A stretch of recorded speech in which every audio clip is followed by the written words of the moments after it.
Hi guys, welcome to my YouTube channel. আরেকটি new video নিয়ে চলে আসলাম। আজকে আবারও পাহাড়ের পথেই যাচ্ছি। তো পাহাড়ে যাওয়ার পথে এটা হচ্ছে গুরুবাথানের রাস্তা। আর দেখো এই ফুলগুলো, একপাশে এই ফুল আর একপাশে চা পাতা বাগান, খুবই সুন্দর লাগছিল দেখতে।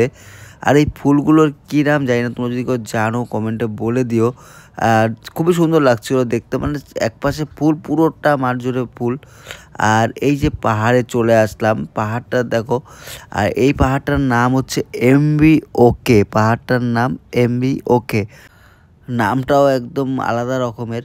আর এই পাহাড়ে, এই জায়গাটাতে আমি প্রথম আসলাম, আর খুবই সুন্দর লাগছিল। আর ভিউ পয়েন্টটা খুবই সুন্দর, পাহাড়ে এই জায়গাটা খুবই সুন্দর লাগছিল, তাই জন্য আশেপাশে একটু ঘুরছিলাম। আর এখানটায় ভাইকে বলছিলাম, ভাই কেমন লাগলো এখানটায় এসেও, বললো খুবই ভালো। তারপরে এই জায়গাটাতে আসলাম, ভাবছিলাম একটু ফটো উঠাবো, কিন্তু ফটো ওঠাতে পারলাম না, কারণ একটু ভিড় ছিল, অনেকে ওঠাচ্ছিল আর আমাদের হাতে টাইম কম ছিল, কারণ আমরা অনেক দেরিতে এসে গেছি।